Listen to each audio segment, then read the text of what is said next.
I figured I'd go ahead and share my story too, so that you guys know that I can relate a bit. So, back in 2012, I was a little over 300 pounds. I was too afraid to step on a scale, so I wouldn't.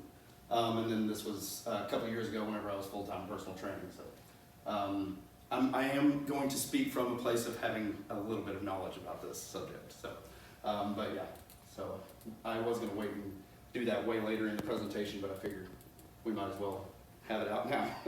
Oh, you just wanted that shirtless.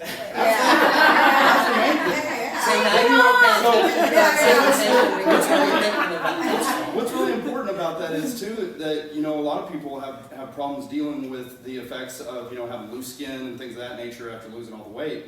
And so the reason that I show it is because I wanted people to know, like, there's stretch marks, there's issues there that you still have to overcome and you have to be able to deal with and live with on the other side sometimes. So that's one of the main reasons why I do, bear it all anyway. Oh, you don't let a good joke in. So I just wanted to let you all know that how amazing it is that you're here, taking control of your lives. Just really, really cool. So I'm really proud of everybody here, and thanks for letting us come and be a part of your lives this evening. So Sarah had contacted me and asked, hey, would you come and speak to our group and do a talk on emotional eating? And I said, sure. And I knew James' story. Like I said, we've done presentations together for a while now. And so I was like, hey, do you want to do this presentation with me? And he said, sure. So and this is what we put together for you. And I'll let James start. Absolutely. So we're going to talk a little bit about what is emotional eating. Does anybody here have kind of an idea of what you would just like, what would you say emotional eating is? Stress. Kind of stress related? What else? Comfort food. I have PTSD. Okay. I don't want to think about it. I carved it out, and then it would put me to sleep because of all the carbs. Sure. Okay. So eating your feelings instead of having to feel that emotional pain. Comfort food. Comfort foods, right? It makes you feel good. Change the weather. Yeah. Different things like that, seasonal triggers. So it sounds like for the most part, we all have a pretty good grasp on what triggers emotional eating. That seems to be what we're talking about a lot here, and that's what's coming out. But defining emotional eating is kind of important too. So we don't always eat just to satisfy physical hunger. Food can be comfort, stress relief, or to reward ourselves. How many of you guys had parents that would take you out for pizza or ice cream whenever you accomplish something, good grades, something like that? Yes, that's conditioning, right? And we start to learn that that's how we reward ourselves. So all of these things can be problematic later on if it's not taken, in the right context. But when we do, we tend to reach for junk food. There's a reason for that. We're going to talk about the chemicals in the brain that are released and whenever we allow ourselves to participate in that type of activity. But you might reach for that type of food when you're feeling down, order a pizza, swing by a drive-thru, something like that. But basically, emotional eating is using food to make yourself feel better. That's it. That's using food to make yourself feel better, to fill emotional needs rather than your stomach. So in other words, we do get hungry, and there are times whenever we need to eat. And anytime that's the case, that's not considered emotional eating. If you are legitimately physically hungry, that is not emotional eating, okay? Now, it doesn't mean that you can go and reach for pizza because I'm not emotionally eating, I'm hungry. It just means that that doesn't qualify, okay? So we want to specifically talk about emotional eating. And unfortunately, emotional eating doesn't actually fix emotional problems. So it's not really even a good solution. In fact, it usually makes us feel worse afterwards, right? Not only is it the original emotional issue that still remains, but then you feel guilty, right? Like you beat yourself up because you were overeating. But all right, why don't you go ahead and handle this one, Kneale? Okay, so these are some of the questions that you can ask yourselves. You all have a pretty good handle on what emotional eating is, but this will help you identify it maybe even more. Maybe have you think of it in a way that you hadn't thought of it before. So the first question is, do you eat more when you're feeling stressed? And someone mentioned that, I think it was you right here, when we were defining emotional eating when you're feeling stressed. Do you eat when you're not hungry or when you're full? And like you were saying, you ate when you have PTSD and you had those intrusive thoughts and you knew that if I eat a lot of carbs, it's going to make me tired and I'm going to fall asleep and I'm going to escape from those intrusive thoughts. That's a way. Do you eat to feel better, to calm and soothe yourself when you're feeling sad? mad, bored, anxious. These are the emotions that people often consider negative, unpleasant. These are the emotions they don't want to feel, they don't want to deal with, and sometimes those become very overbearing in life and stuff. And people do all sorts of things to escape emotion, negative feelings, emotions that they don't want to feel. And emotional eating is one of them. So, like James was mentioning, do you reward yourself with food? I know growing up, when we got our report cards every quarter, if my brother and I did well, my mom would take us out for ice cream. We were rewarded that way. So, do you regularly eat until you've stuffed yourself? We're going to get into this a little more later, but when you're feeling physical hunger, if it's actual true physical hunger, you are going to be able to eat a variety of foods and fill yourself and meet that physical hunger need. A lot of times when people are emotionally eating, even though you're physically full, you're still continuing to eat, or you have these cravings for the specific foods, for the carbs, the sugars, the fats, things like that. Does food make you feel safe? A lot of people describe this as having a relationship with the food. So, and that's what the next question is, do you feel like food is a friend? So, and then the last question on this is, do you feel powerless or out of control around food? And so this gets into emotional eating can become an addiction, just like other addictions. And as I was saying, there are many ways people cope to deal with emotions that they're struggling to deal with or cope with, and emotional eating is one of them. It falls in the categories of addictions and substance. Does everyone here kind of have an idea of why our brains begin to reach for substances, like addiction, where that stems from? Oftentimes, it makes you feel good, first of all. Substances, that's the initial reason. But what happens is the brain gets conditioned by a release of dopamine, serotonin, and a lot of times cortisol levels, things of that nature, that make you feel a sense of relief. And so that can become an addictive pursuit, that you begin to, I know that I'll feel this way if I reach for that thing. So that's another thing that we'll talk about. But we're going to move into kind of the emotional eating cycle, because once it starts, it's really hard to break. Okay, so we have a diagram here. So basically, it doesn't even matter where it begins, but once it begins, it really is difficult to get out of the cycle. It's just a constant one. So one of the first things is something happens that upsets you, right? So then you feel an overwhelming urge to eat. Then you begin to eat more than you know you should. And then finally you feel guilty and powerless over food. And so then what does that make you feel like? That makes you feel like you're upset.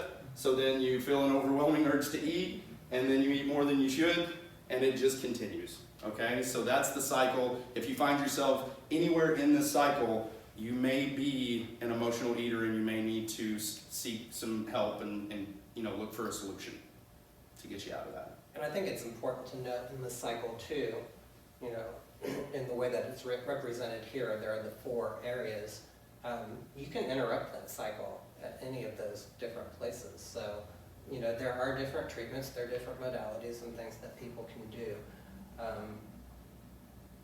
We're talking about the emotionality of this and stuff, and I know a number of you in the room have had the bariatric surgery already and stuff, but that doesn't necessarily address the underlying emotional reasons for what started this in the first place. So,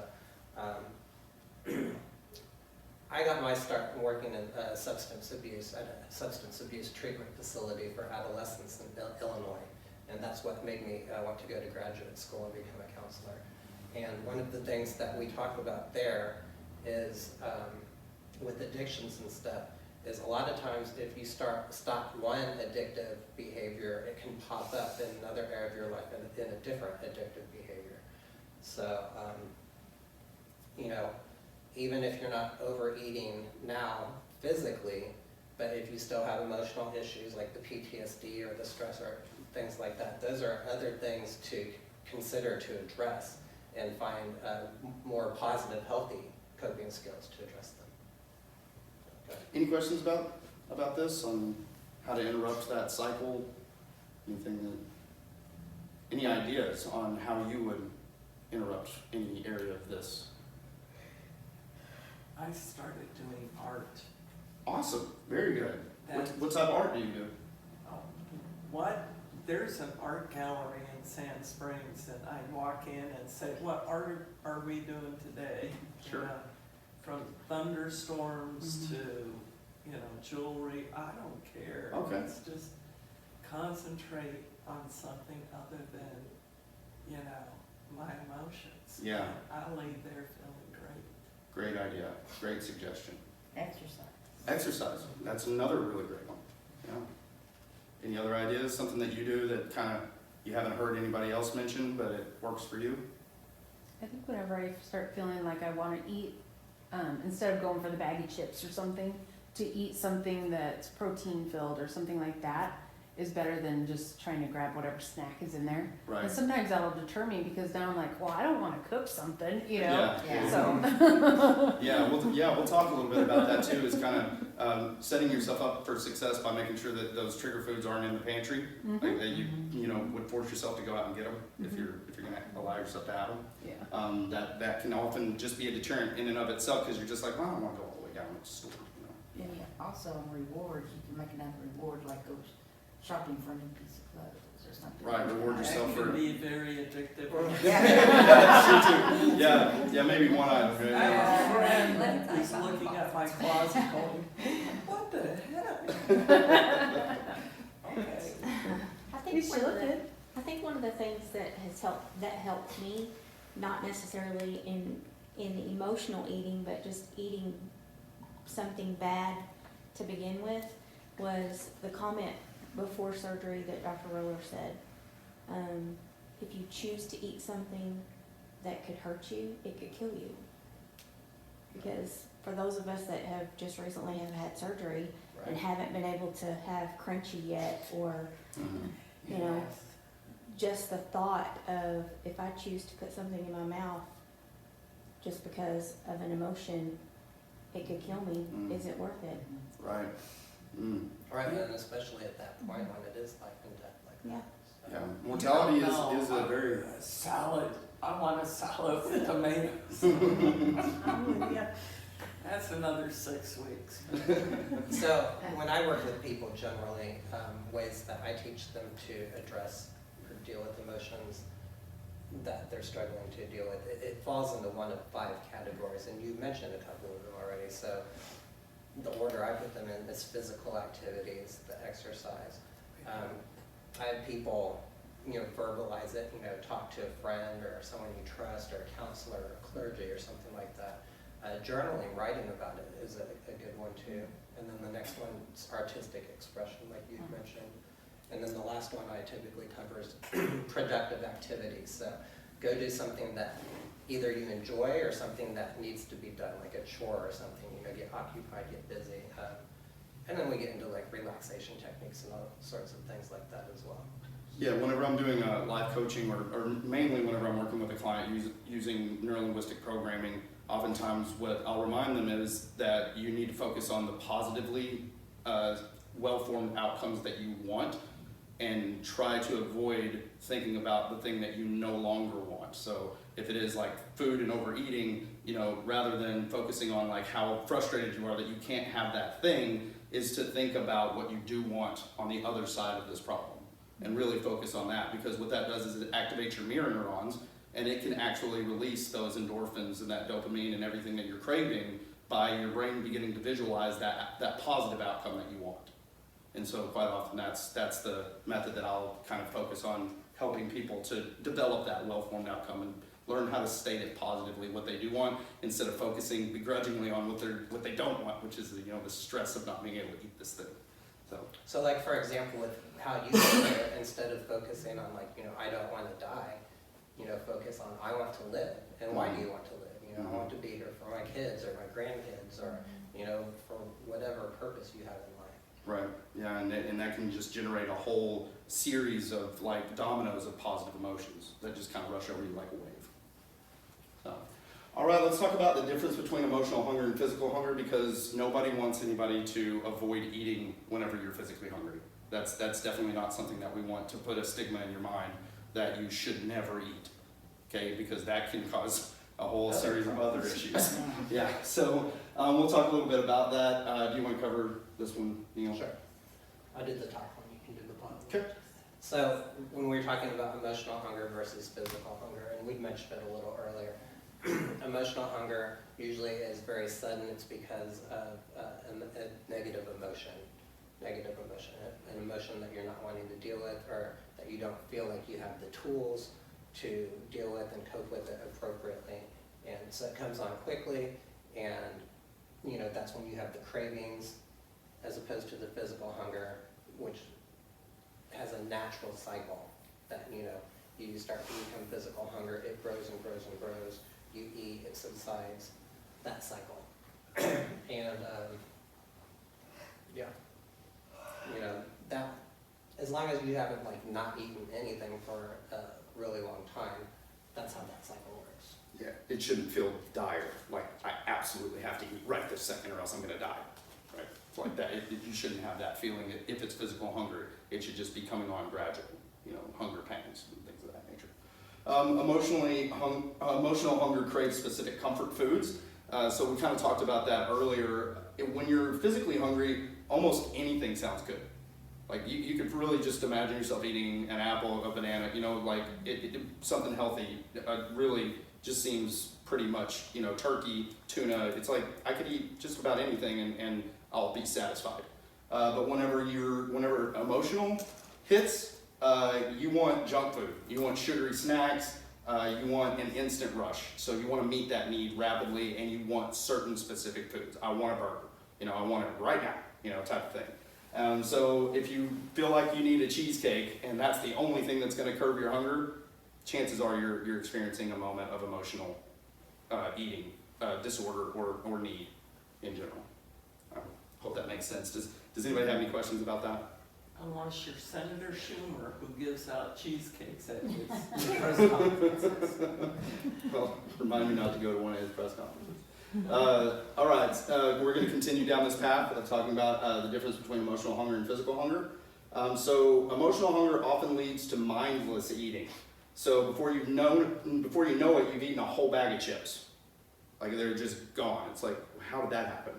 You eat a whole pint of ice cream without really paying attention to it. It's almost like you didn't even taste it. Like, you don't even remember eating it, don't remember tasting it.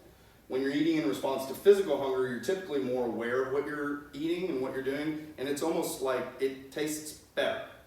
It's more savory. You can enjoy almost more bites, and you actually get to experience the flavors and the richness of it and different things like that, the texture, and so you'll just enjoy it more because that's really what you wanted, and it was something that you is bringing nourishment to your body and fulfilling that hunger need.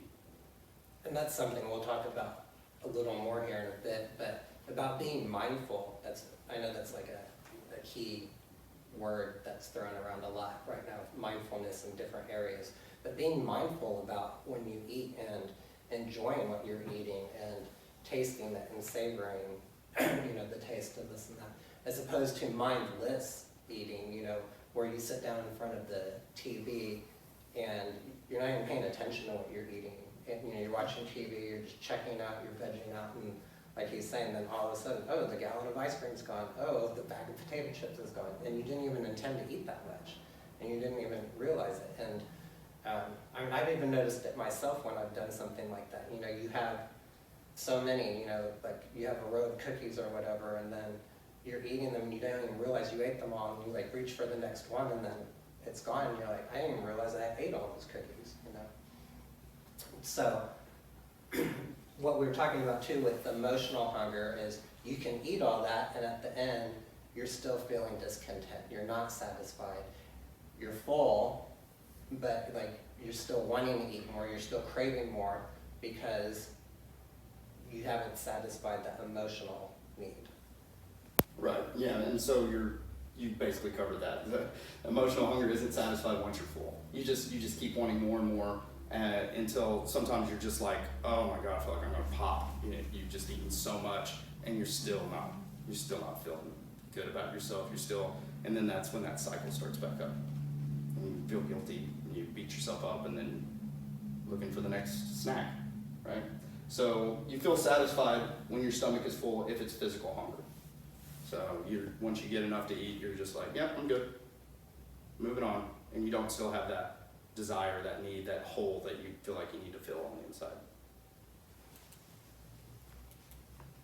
All right, these are the last two on distinguishing the difference between emotional hunger and physical hunger. Emotional hunger isn't located in the stomach. Rather than a growling belly or a pain in your stomach, you feel your hunger as a craving you can't get out of your head. You're focused on specific textures, tastes, and smells. Okay, so you're very much like visualizing that food. It just is like that beam of light surrounding it, and you're just like, oh, that thing's gonna make me feel so good, right? But physical hunger starts in the stomach. You're just like, oh, I'm really legitimately hungry. Okay. So this bottom part here, it's talking about if you're eating for physical hunger, most of the times you're not going to feel guilty or ashamed or anything like that after you've eaten. Now that's not entirely true because there are other eating disorders as far as like anorexia or things like that, where people, they don't have the way that they view their body is distorted, and so they are suppressing and trying not to eat. So people in that situation can eat a normal meal or a small meal or something like that and feel that guilt and stuff afterwards, even though their body needs that. It might not even be enough for their body, but they can still feel that. But in general, someone that's not dealing with a psychological issue like that, when you've eaten what you need to ingest to meet the needs of your body, you aren't going to feel those feelings. You're going to feel full, you're going to feel satisfied, and you're going to carry on with your day and do the next thing. But food is a source to provide energy for our bodies so that we can do what we need to. All right. Emotional hunger versus physical hunger. This is just, whoops, skipped too fast.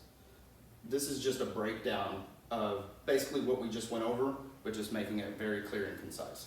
And if anybody wants access to this PowerPoint presentation whenever we're finished here, Neil or myself, we can give you our email address and we're happy to share it. I believe also you have a copy, so. Yeah, can I upload it? Yeah, absolutely. Their, Yeah. Great, I'll do that. More than welcome to. And that way, if you want any of this and you didn't bring anything to write notes on or anything, that's fine, but we want you to have access to this information so that you have it. But just kind of, emotional hunger comes on suddenly, physical hunger comes on gradually. Emotional hunger feels like it needs to be satisfied instantly, physical hunger can wait. Emotional hunger craves specific comfort foods, physical hunger is open to options, lots of different things can sound good. Emotional hunger isn't satisfied with a full stomach, physical hunger stops when you're full. Emotional eating triggers feelings of guilt, powerlessness, and shame. Eating to satisfy physical hunger doesn't make you feel bad about yourself. Except for in the case, like Neil said, if somebody has body dysmorphia or some sort of underlying issue that's deeper, a psychological issue. All right, let's talk So about now we're this. shifting, and we're going to talk a little bit about common causes of emotional eating. And some of these were already mentioned, so we'll just kind of cover them again. But. Yeah. So we mentioned stress, like you were talking about earlier. You brought it up. The world that we lived in is typically very fast-paced. There is a lot of stress in our world. It causes our cortisol levels to rise. Rising cortisol levels cause us to crave foods that aren't healthy for us, the salty foods, the sweet foods, the fatty foods, fried foods, because they give a short burst of energy, but they're not good for maintaining it. And lots of times when you get that short burst of energy, you're going to have to crash afterwards. And that has a biological survival advantage too, because whenever we were in a time in our, as we were developing as a species, our cortisol levels would spike due to us being hungry and starving, and so it would kick in this like necessity to not want sex, not want anything else. I want food right now, and that would increase our likelihood of survival. So we would try harder to hunt down prey or try harder to find something that was very calorie dense. So this had an actual biological component to it, but the problem is now we don't live in an environment anymore where we're ever starving. So whenever those cortisol levels spike, it tricks our brain into thinking that's what it needs, because that was part of our design, but it's not what it needs. So we have to learn better coping mechanisms for those types of, you almost are never now going to be in an environment where you're starved, to where that spiking cortisol is indicative of needing calories right this second, if that makes sense. So. And the second one, stuffing emotions, like you talked about with PTSD. So it's interesting, all these words that we have for emotions, but they've all come down to 4 primary emotions. And it's interesting that we consider 3 of the 4 primary emotions as negative. Mm. You know, so your 4 primary emotions are happy, sad, mad, and scared. And happy is really the only one that we consider a positive emotion. And the way I explain it when I work with people is that there's an underlying thought in general behind each of those emotions. So when people feel happy, it's generally because they're getting something they want. When people feel angry, it's because they're not getting something they want, or they're getting something they don't want. When people feel sad, it's because they've either had a loss or they have a perceived loss. And then when people feel scared, it's because they think something bad's going to happen. So with those 3 of the 4 primary emotions and all the other ones that shoot off from that, you could be stuffing any of those emotions. If you don't have the tools, or you don't feel like you can deal with it for whatever reason, you're going to want to avoid it, you know. And just in general, of how we behave, whenever we perceive something as a danger or uncomfortable or something, you've probably heard of the fight or flight response. Either you address it head on and try to fight it, and then if you don't feel like you have the resources to do that, you're going to try to flee it. And emotional eating is just one way of fleeing those emotions, those negative emotions. That's a way that people stuff them. And fight always brings about like this negative connotation, but it's really just facing it, like Kneale said, it's just facing it head on rather than trying to avoid it and trying to hide it some other way, and stuffing it down as emotional eating is one of the ways of doing that. Boredom, or feelings of emptiness. You feel unfulfilled and empty, and food is a way to occupy your mouth and your time. In the moment, it fills you up and distracts you from underlying feelings of purposelessness and dissatisfaction with your life. That's one that a lot of times I think people overlook, is just the boredom factor, the needing to feel that empty space of time, that window between events that seem meaningful in your life. Just because you have moments of time in between seemingly meaningful events doesn't mean that that time is empty time. So it's important to remember that that's a gift oftentimes, is that those moments whenever you don't have to be anywhere, you don't have anything to do, and so trying to fill that empty space with anything other than just gratitude sometimes can be the wrong thing to do. So. And I'm going to combine these last 2 together and talking about them. Childhood habits and social influences. Think back to holidays, think back to celebrations. What do people usually do? Thanksgiving, Christmas, everyone knows that's like the worst time of year to lose weight, right? Because why? Because that's the time of year when people cook things they don't normally do. They're celebrating, and so people celebrate with things that taste good that aren't necessarily the best for you. You know, you celebrate birthdays, cake, ice cream, things like that. Social influences, especially people I know that have big families, and they're like, oh, we're celebrating someone's birthday every month. Well, they're constantly, every month, you know, eating all these foods that aren't necessarily good for you. Social influences, a lot of this comes down to, you know, if you're social and your social group goes out to eat, or, you know, goes places, restaurants or whatever, that doesn't necessarily have the best food. A little over a year ago, I did a healthy eating challenge. And one of the things that I did during that period was I cut out alcohol. Alcohol, social influences. I'm not a heavy drinker. I don't drink every day. If I drink, I have maybe 1 or 2 drinks typically. But just cutting out the alcohol for that period of time, and what I would normally do, you know, going out with friends or celebrating something, or, you know, just at dinner, or wanting to wind down and relax at the end of the night, have a glass of wine or something. Alcohol contains a lot of sugars, a lot of calories, And that was probably the biggest difference for me right there, is just eliminating the alcohol made a huge difference. Absolutely. One of the things I wanted to talk about in childhood habits is, doesn't get brought up a lot, but like, not just having been rewarded with food if you did something good, but just that experience with that person that you loved and you cherished and you had good feelings and emotions with. Sometimes you can use food to bring back like a sense of nostalgia, like you connect back to that moment and that person.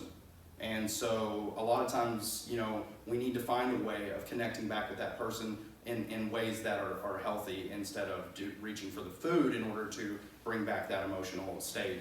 We can, you know, find other ways of connecting to that person and that memory of that person that doesn't require that. So that's one area that a lot of people don't think about with. It's not just the habits of the childhood memories. The other is having to eat everything that was On your plate. It's taken a long time Yeah. to be able to just, Right? you know, you go to a restaurant and you leave half your food, or, you Yeah. know, it's just that. Yeah, it's that sense of guilt that, there's starving There's kids in somebody China, right? somewhere, yeah. Yeah, how many of you had parents like that? You had to eat everything on your plate, right? Yeah. That or Right. it's go, we gotta eat fast, hurry, Yep, you know, you're gonna get left behind, right. you know? Yeah, I've had a few clients who were former military who ended up developing, bad eating habits, and it's because in the military they were forced to shovel it in. Yeah. And then they were starving all the time, you know, they're hungry because they're having to work all day long, and so then they developed those poor eating habits. And college athletes, same way. I mean, that was my issue, was that as soon as I got injured, I put on a ton of weight because I was still eating as if I was practicing 4 or 5 hours a day, but I wasn't. So Like Michael Phelps, he eats 12,000 calories a day, but he has no fat on his body because he's burning it off. The other thing I wanted to mention with this too is childhood habits. Sometimes it's because of trauma. I have a sister who's adopted. She was adopted at age 8. There were periods of time in the first 8 years of her life that she and her mother were homeless. She remembers digging through trash cans to get food to eat and stuff. My sister has a severe negative relationship with food because she didn't have it in the past. And when you grow up that way, you develop a fear of, you know, is there going to be food for the next meal? So if there's food available, I better eat it while I can. That's right. I have a good friend, her sister she lives in Prague and adopted an orphan. And I got to meet her this Christmas, but she's one of those, they have to watch her because she'll eat, because in the orphanage you ate when you could. Right. So, you know, she'd pull me over, can I have that? I said, no, I have to ask your mom, you know, and everything. So it's really, that I didn't really realize that until you told me. So it makes sense. yeah, Yes, there's a yes. lot of times people will develop a tendency to hide food too in that Hoard it, situation. yeah. Hoard it and hide it, you know, stuff it back in pantries and things like that. So, yeah, that's okay. So let's talk about 5 reasons you can't stop. Okay, whenever you're an emotional eater, these are 5 of the things that have a tendency to come up quite often, and the reason people can't stop or won't stop, things of that nature. So the first one is unawareness. You can't know what you don't know. So if you're not aware that you're using food to treat an emotional issue, then you can't really be expected to address it, right? So the first thing is identifying that there's a problem, you know, becoming aware of it. Okay. Number 2 is using food as your only pleasure. This happens sometimes. People get depressed. They can't find pleasure in life. They eat something that tastes good and it brings them some pleasure. What he was talking about earlier in the brain, the neurotransmitters, the neurochemicals, biochemicals and stuff that are released, that are natural, they serve a purpose, but you feel that pleasure and, you know, you've got negative emotions that you don't want to feel, and when they come up, it starts that whole cycle, and this is the only area in my life where I'm feeling pleasure, and I feel bad all these other times in my life, and I want to feel more of that pleasure, so you start doing that thing more and more. You start eating more and more. Yeah, and just to kind of go into that a little bit more is like somebody mentioned earlier, doing exercise, you know, as a way. And we want to, before we're finished here today, provide several tools for you to utilize to really address those emotional needs. And it really just doesn't have to be like going to the gym or anything, just get up and walk. Go for a walk, right? Yeah. Go walk, go But if you end up getting injured or something like that, Yes. and your only other source of treating that emotional need is exercise, now what do? Right? So we want to be able to give you a few different tools, because we don't want it to just be food, but we also don't want you to just have one other solution. We want you to have several before you leave, okay?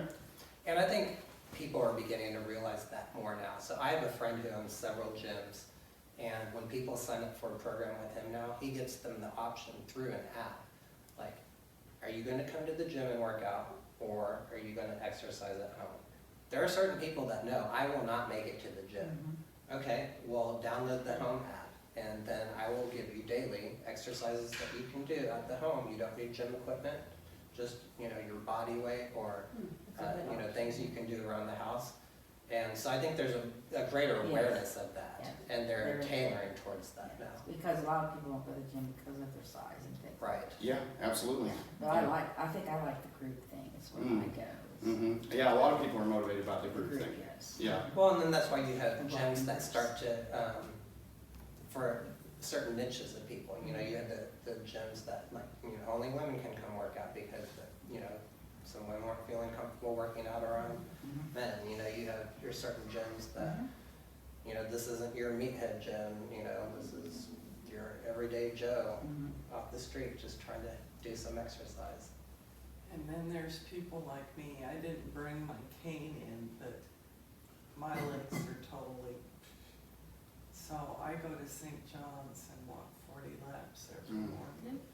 And water aerobics are a great Yeah, solution. water. Stay in the It's pool. the only way I can walk, Mm-hmm. and it's quiet in the morning. There's almost always going to be a solution if you want to find one, but we definitely don't want to restrict ourselves to only that. That's good. Number 3 is important, I believe, for us to talk about, because like Kneale was talking about, the fight or flight mechanism that kicks in. We all have a tendency to running away from problems is just easier. It just is. Facing problems head on is just not easy. It's not something, it takes a very mentally strong person to be determined to face problems head on. And so one of the things we need to talk about is our society has an inability to tolerate difficult feelings. We don't want to feel triggered, we don't want to feel upset, we don't want to feel, but a lot of times we need to do internal self-work in those areas to realize that even if a harm has been done to you, that doesn't mean it was your fault. It doesn't mean that something, whenever something triggers you or something bad happens to you, it doesn't mean it's your fault, but it is our own personal responsibility to learn how to deal with those emotions. And so we have to be okay and willing to face those difficult emotional states and find resources, a friend, a counselor, somebody that you can talk to and say, hey, I'm having this negative emotional state. My desire is to run, but I know I need to face it. I know I need to develop the tools that are necessary to get on the other side of this. So we definitely need to focus on that and finding some sort of resource that you can rely on whenever you have those negative emotional feelings. Right, because to deal with it, it takes emotional energy. And sometimes people just don't have that, and so it is important to realize where you can get it or who you can rely on to help you when you don't have it yourself. Absolutely. Number 4 is body hate. Sometimes people don't like something particular about how they look, or they don't like anything about how they look. It's very interesting how people perceive themselves, A lot of times we aren't very good at perceiving ourselves objectively at the way other people perceive us. And it's not just with looks either. I'll give an example real quick. I had a young man come in for some ADHD testing one time. And he came and took the test the first time, I think it was when he was on medication, gets his results. Then he comes in to test when he's off, and we're trying to see how well his medication's working. And at the end of it, he's like, oh, I was so distracted, I did awful, blah, blah, this and that. Well, when the computer generated the results, Did better. he didn't do that. His perception was wrong. And, and we had hard data to show that, so it's like, the issue you're having is not a medication adjustment. It's dealing with your perception, so. Absolutely. And what's crazy is the body hate, whenever you dislike your body, oftentimes you can think that you don't deserve to be healthy. So you can almost self-sabotage yourself in that way. Like, oh, I already look horrible. It makes you feel worse, and so you're just like, I don't deserve to be fit. I don't deserve to be healthy. I mean, look at what I did to myself. I had that issue for quite some time. And I remember the moment whenever I was playing basketball and I introduced myself as the fat guy. And I remember like the group of people looking at me like, that's a really weird thing to say. And all of a sudden it just registered to me like, oh, I'm not that person anymore.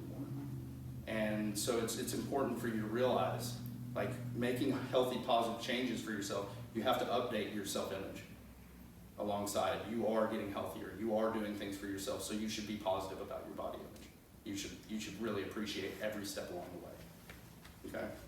Yeah, and like he was just saying, I mean, it's just even how you word it, be gentle with yourself and word it in a way for the goal that you're trying to reach. You may not be there yet, you may not feel it yet, but I am eating healthier, I am becoming healthier. These are the things I am doing.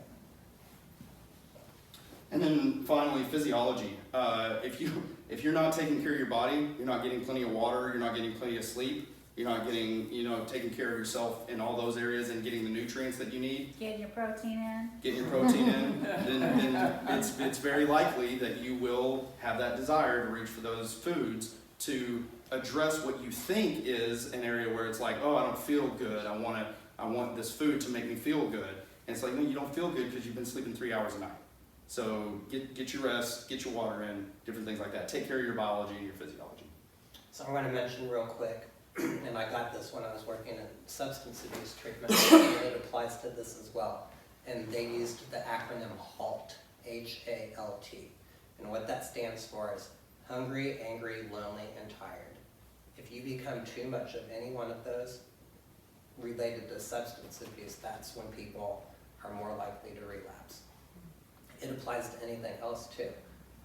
Like he was saying, if you become too hungry, like Sarah was saying, if you aren't getting the proper nutrition, if you aren't taking your protein, your body only operates as well based off of the good stuff that you put into it. If you put crap into your body all the time, your body's not going to function well. It affects your mind too. If you become too angry or any other emotion, you're not as rational as you are when you feel calm. If you become too lonely, isolate, getting depressed, that's why it's good to have a support group. And then, like he was saying, you're only getting 3 hours of sleep a night. That affects you mentally as well. You don't make as good of decisions if you're not well rested. Your body cannot repair itself the way it's supposed to if you're not getting proper sleep. And this whole process is is mental, as far as what we've done to what we've done in this process, because it takes our mind at least a year to catch up with our body, Right. with what we're losing. So every day is mental. Mm-hmm. It is, but it's like other things that you learn in life. It becomes a habit, I know we don't have this in this presentation, but from another presentation that we do, we talk about the 4 stages of learning. You want to go over them real quick? Sure. So the first stage is unconscious incompetence, and that's you can't know what you don't know. You literally every single subject you've ever learned, everything you've ever learned before you learned about it, you could have no way of knowing about it. So that's just unconscious incompetence. Well, then you become aware of it. So the second stage is conscious incompetence, because you're still not good at it. You just know about the subject. You've been exposed to it now. You have a basic idea. And then the third level is conscious competence. It's with great effort, you're actually really getting pretty good at understanding a subject, practicing a new form of art form, with whether that's self-love or whether that's martial arts or whatever it is, you get to a place to where you're having to think about it a lot. It's kind of like whenever you were first learning how to drive. I don't know if you all remember this, but it's like whenever you're 10 and 2, you know, and you're looking in the mirrors and everything like that. I don't know. Now I pull up next to ladies who are like doing their makeup, drinking a cup of coffee, talking on the phone, and shifting a stick shift, and I'm just like, wow, that's when you got into that 4th stage. I mean, I'm not recommending or advocating that, but whenever you get to that 4th stage, that's what we call unconscious competence. That's the mastery level. I don't even have to think about it. I can just do it. It's like tying your shoes, saying the alphabet. You don't have to think about it. It's just something that you do now at a mastery level. So those are the 4 stages of the learning process, and we're all somewhere in those 4 stages given every subject that we know about. And so like what you're describing is the 3rd level, you know, had the surgery physically, but you're dealing with the mental right now. Keep at it. Like I said, it's like a habit. It's like exercising, working out, that muscle becomes stronger. Your brain patterns get stronger. Your brain will get stronger. And at some point, and you'll look back at some point, because you probably won't realize the exact moment it happens, but at some point you'll reach that 4th stage and you'll be like, hey, I'm doing this now. Like, I don't have to consciously think about doing this now. This is my new lifestyle. This is my new habit. This is just how I'm doing it now. So we talked about a lot of different ways of combating emotional eating tonight, but we'll just summarize with this list and kind of go over a few ideas and options that you can come up with solutions for yourself. And try to find at least 3 or 4 of these that you can rely upon so that you know that you have solutions for yourself, okay? So the first one is pretty general, vague, and ambiguous, so we got to kind of map that out a little bit. What's that look like, right? So find other ways to cope with stress. That sounds pretty like, okay, so what other ways to cope with stress, right? We talked about exercise. What are some other ways that you found really work? Singing and dancing. Singing and dancing, I love that one. So few people actually bring up dancing. Like, dancing is an excellent way of getting the body moving without having to focus on like an exercise regimen. It's fantastic. And singing, just in general. I like to take a hot bath and listen to classical music. That's my way of de-stressing sometimes. Talking to a friend, actually talking. Yes, picking up the phone and talking, not texting, right? Yeah, there's a big difference, right? Make sure you ask before you do that. I've gotten a lot of feedback. People tell me not to just call them out of the blue. We're in the texting era. I know, right? What else is there? Can you think of anything else to cope with stress? What we talked about earlier, there's 5 categories. I liked the art. Everything's falling under that. Yes. Dance falls under artistic expression. It also falls under physical activity. Singing can be a productive activity. It could also fall under verbalization, just like talking with a friend that you mentioned. I find out when I'm stressed too, also overwhelmed stress, I need to write down what I need to do. Kind of put it in order, you know, and kind of help, okay, this is what, kind of helps you kind of make a plan. Because when you're in that emotional state, it's very difficult to be like rational and logical. It's very easy to just get caught up in that emotion, right? That's excellent. And they've shown that people that write out their goals are more likely to achieve their goals than people who don't.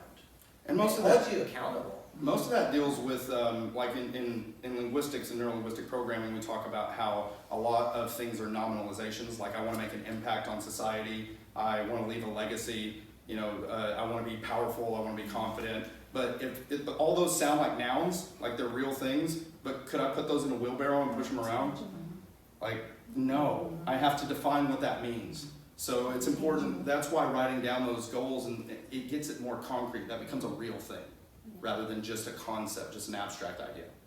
So it's really important to do things like that. Move your body. We talked about that. Does anybody in here practice any form of meditation? I do yoga.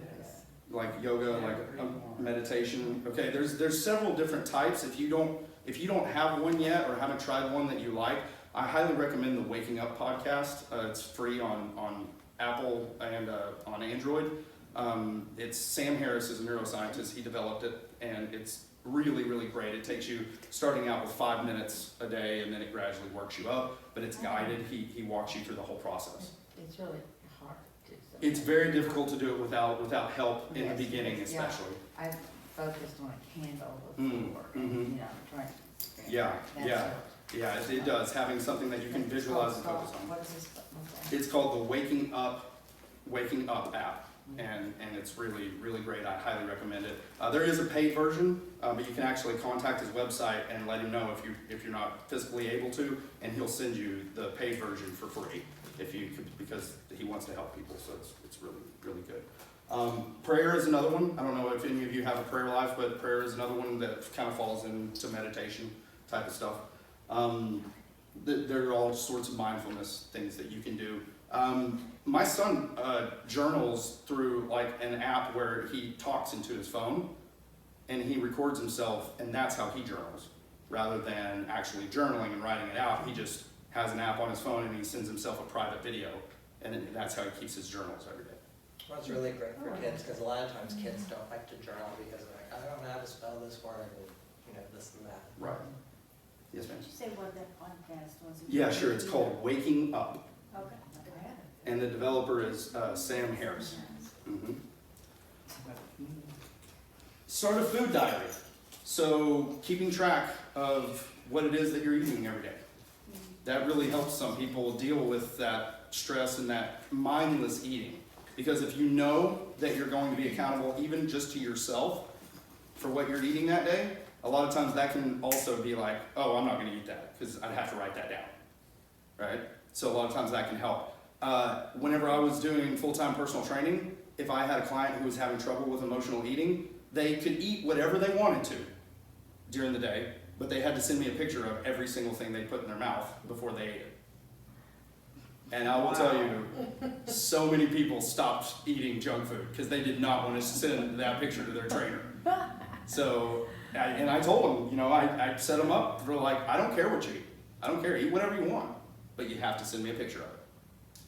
And what did you do when you received that picture? Did you Just confirmed it, just thumbs up, I got it. Knock yourself out. Didn't scold or anything, that's Nope. what, yeah. And I had so many people tell me that after they had sent the picture and I responded with a message, they couldn't eat it. They just couldn't get themselves to do it. Sometimes it works, but find yourself a solution. Eat a healthy diet. This is really important, and obviously you have tons of resources here available to you to know what it is you should be eating. So if you need to incorporate that, make sure you have a plan, have a healthy diet in mind. Want to finish up the list, Kneale? Sure. So the next one's take common offenders out of your pantry. Like he was saying earlier, you don't have the junk food in the house, you get that craving, and then you're like, That's oh, so I don't want to hard go to when the you have store a to get room it. That brings it all in. Mm. It is more Stuffs difficult. in space right in front of it.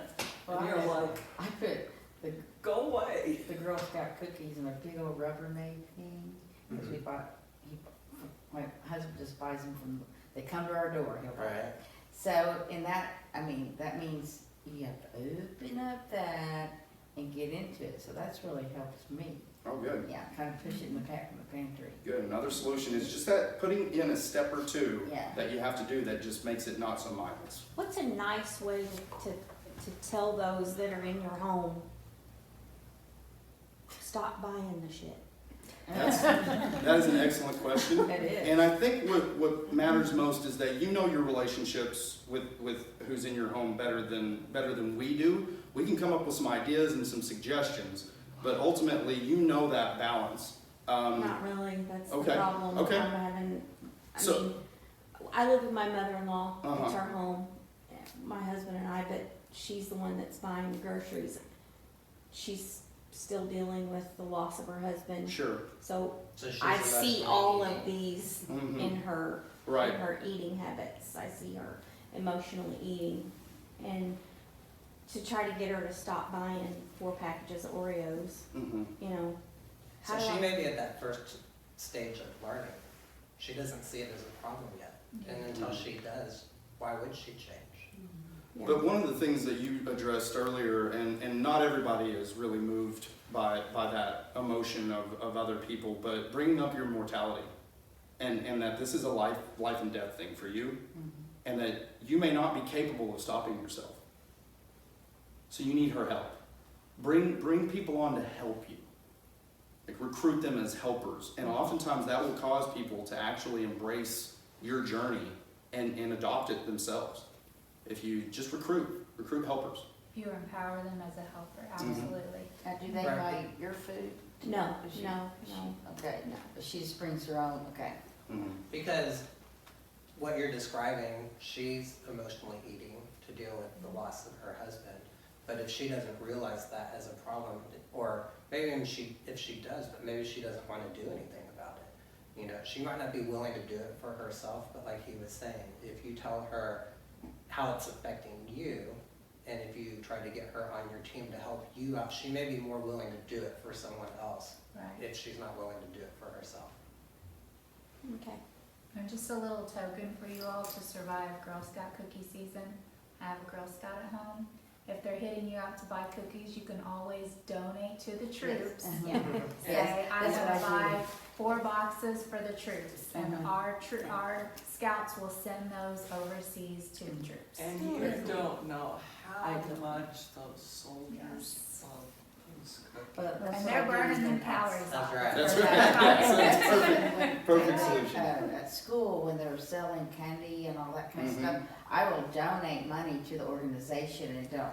Or if they want, or they eat the candy or something like that's Yeah. what I've done Sure. before, or so. Yeah, Or you can can I take buy it one and for give you? it to someone Yeah. else, Yeah. a neighbor, or take Yeah. it to the office. But if you don't think you Oh, can, with, you know, yeah, if you don't think you could have that in your car, just Yeah. don't do that. Yeah. Put it in the trunk while you're Pay attention to your Wait, volume. wait, she- Oh, I was just gonna sorry. say, I have a little bit different situation. My husband's family all gets together on Sundays, so each person takes a turn. And every time somebody brings, you know, it's like, oh, well, you can have it, it's chicken. And it's like, well, yeah, it's chicken and a big cream sauce and all of this stuff. And I can make something and not eat it. But then it's like, well, go ahead, we're having pie, go ahead and, you know, and it's like, so You can finally. just have one little piece. Yeah, last night I said, you know, I haven't eaten one thing that I'm not supposed to eat, and I'm not gonna Yeah. Ruin it now. eat it Yeah. now. That's Yeah. bothered me to watch you guys, but Yeah. shut up. Right, yeah, And there you it's go. just like, it's Yeah. like when you talk about the alcohol, I don't drink. Mhm. And people around me cannot hardly understand sometimes that I don't drink because they drink a lot sometimes. And yeah, that's my thing.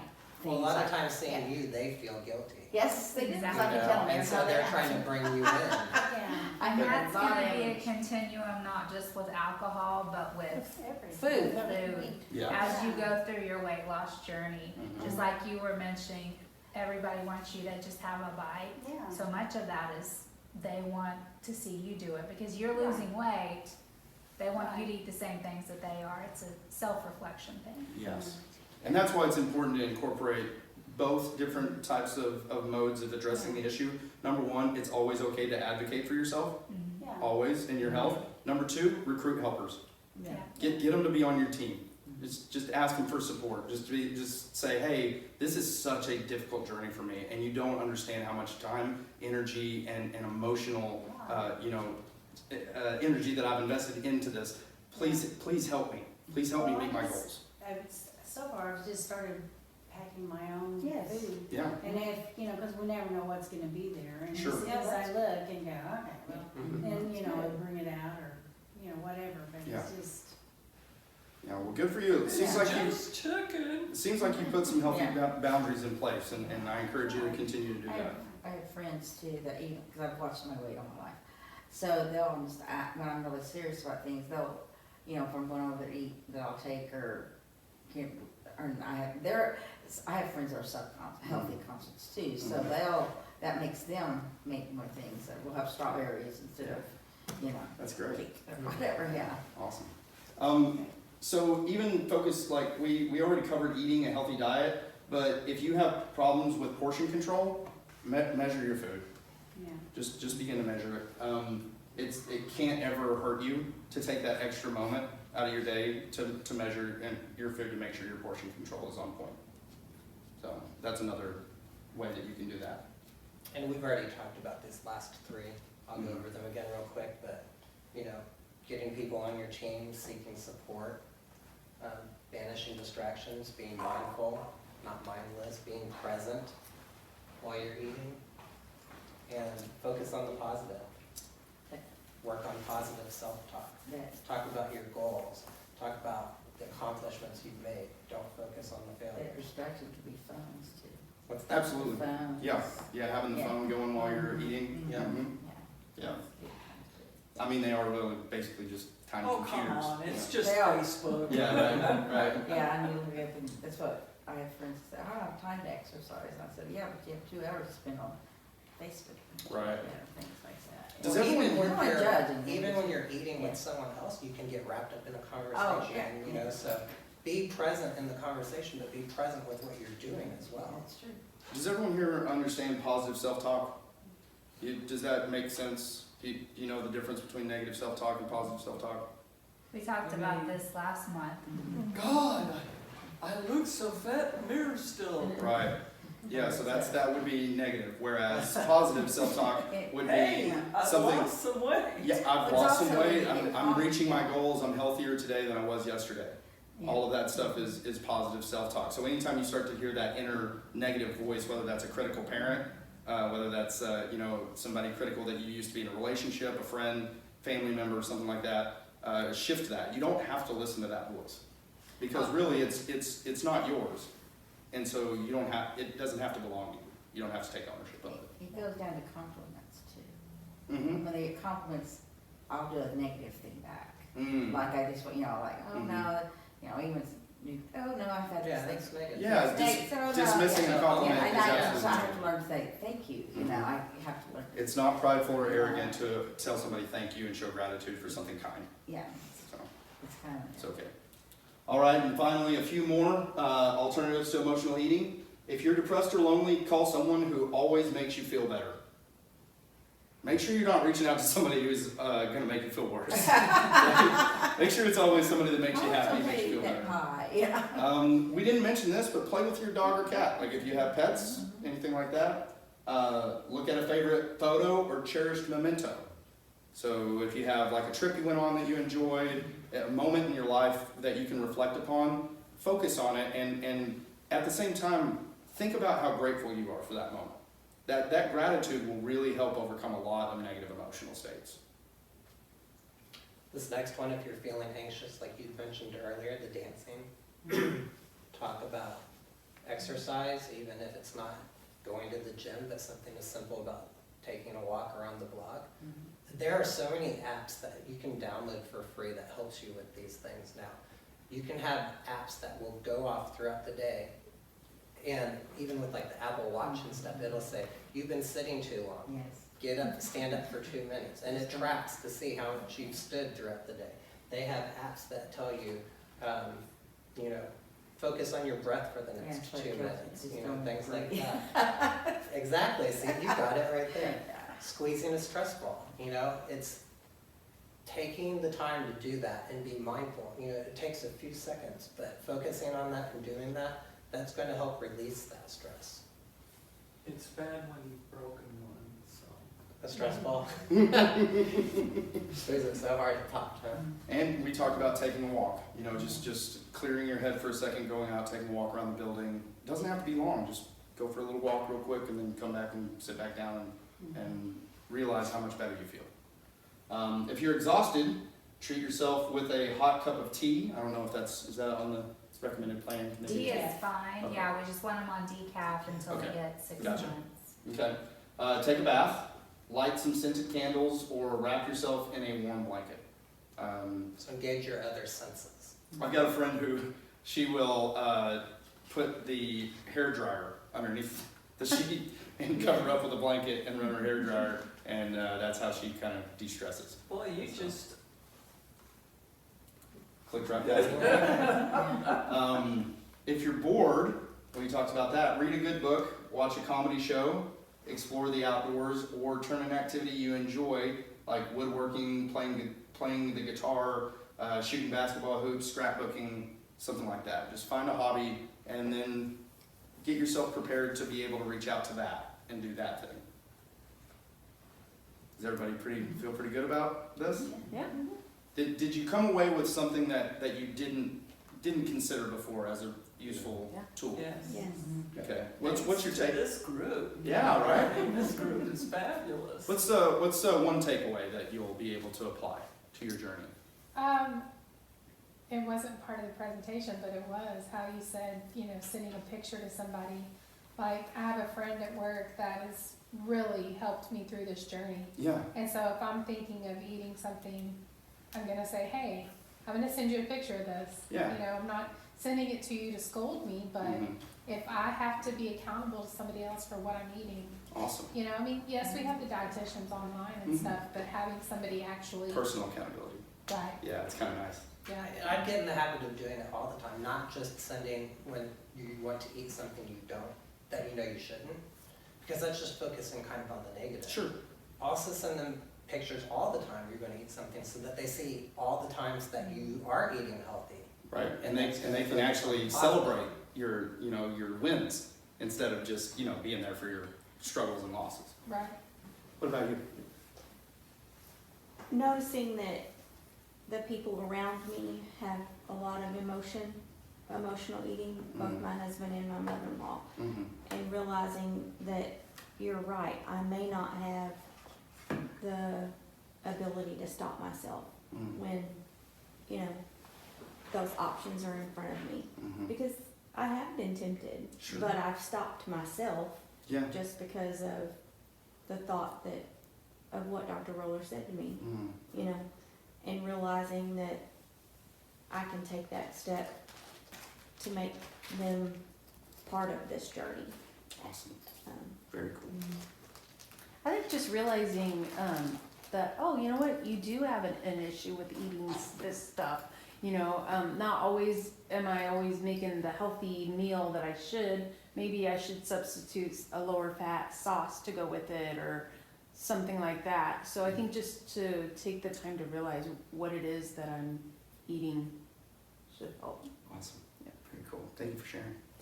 I guess I started doing this even before I heard you guys talk about this. I started journaling about a week ago, just on my own, because Mhm. I was having a lot of mental confusion, I guess, so I wanted to put it on paper to, and now with what you guys said, it puts it why it's helped me in the last week, because I've had a lot of stuff going on in the last 2 months, because most people are already exercising and stuff. I've had a gallbladder issue for 2 months that I just had out last week. So I haven't been able to do everything else everybody else has done the first 2 months. So I've been feeling real guilty about not being at the gym, not being able to lose as much weight as I wanted. But when I got on the scale this morning, I realized I'm already losing more weight than I thought. Oh, that's great. But going back to the journal, now it gives me a reason to continue the journal, because it makes sense now why it's been working the last week. And Very cool. I can see stuff when I go back, oh, well, last Wednesday, this is how I felt, and I didn't eat what I thought I should. Right. So now it makes sense why I'm doing this. So just confirmation. Yeah. Which a lot of times that's great. And realize it's not a competition. You're Yeah. not competing against anyone else. Yeah. This is Yeah. your journey, Mm-hmm. you know? Absolutely. So. Sometimes you are competing with someone else and it's you. Yeah, right? You know, Yeah, you're that competing with second voice. yourself. Yeah, absolutely. Would you care to share? Anything, takeaways? Like I said, this group had great ideas, Mm-hmm. and thank you, Yeah. really. I've felt like I was alone in this journey for so long. Came in and cried on her shoulder. So, thank you. That's awesome. Thank you for sharing. It's awesome. Yes, ma'am. Just kind of the ideas of different things to do. I mean, it was like, okay, well, exercise or, go for a walk, but, didn't really kind of give thought as to some of the things you could do just at home. Because lots of times you get an idea like that and we put it in a box, and we think, oh, exercise means going to the gym. Right. Well, no, there are other ways you can exercise. So yeah, being able to think outside the box and figure out other ways. It's good. I like the bath idea.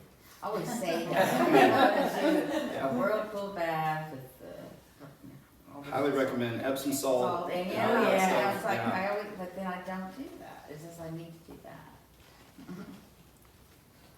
I think I've known it, but you sort of reaffirmed it, is that the spiritual answers that are out there for me and, spiritual disciplines. Mhm. For instance, I do water aerobics, so I'm moving around the water, and I can either be thinking about something to eat, or I can be thinking about something spiritual, Mhm. something other than that plus, doing things for others sort of gets you out of self, and which is a good place to be. Yeah, So, awesome. Very cool. Thank you for sharing. Yes, ma'am. That's what I was gonna mention, to try to do some volunteer work, even if it's just a local school or something. Mm-hmm. A lot of it is try to refocus, because I've already been on the journey a little while, and I need to reflect as I continue on the journey, Mm-hmm. to get back to where self-awareness on some of the issues that you don't think you had. Right. You know, so. Yeah, I highly recommend if anybody, like, just given this specific journey, I volunteer at the Tulsa Day Center where we feed the homeless. And you don't really know the impact that it has whenever it's like, I had this emotional issue with food and these people don't have food. You know, and so it just kind of does something for you, you know, just the soul, and kind of puts things in perspective in a way to where then food, it's like, well, these people don't have a choice. You know, I have a choice. I can control what I eat, and they can't. You know, and so a lot of times that can help a lot. If you like kids, reading partners is a really Mm-hmm. good volunteer, and it helps. That's Yeah. what we really need to do. Yeah, very good A idea. friend of mine just turned 50, and so her husband gave her money so that she could, she likes to do things, give people stuff. And so every day on the 8th of the month, she has $50 to give to somebody somewhere during that day. Mm-hmm. And she said that's caused her to start thinking, you know, like after she's done it on, you know, the next, where she's gonna go the next month or something Mhm. like that. It's That's not, awesome. you know, like a trend. I just thought it was such a great idea. It is a great It idea. is. It's really cool. Yeah. These sources up here is where we got all the content for this evening from, also personal experience, obviously. So you'll have that PowerPoint presentation. Great, I will upload that to the support group on Facebook, so you'll have access to that. I want to remind you all, reach out if you want ongoing emotional counseling. Improving Lives is a wonderful resource. Almost everyone was required to do a bariatric psych eval with your insurance, depending on what insurance company you have. You may or may not have gone through Improving Lives, but if you want ongoing support pre-surgery, post-surgery, it does not require a referral, to my knowledge. They do not need a referral, do they? Yeah, they can.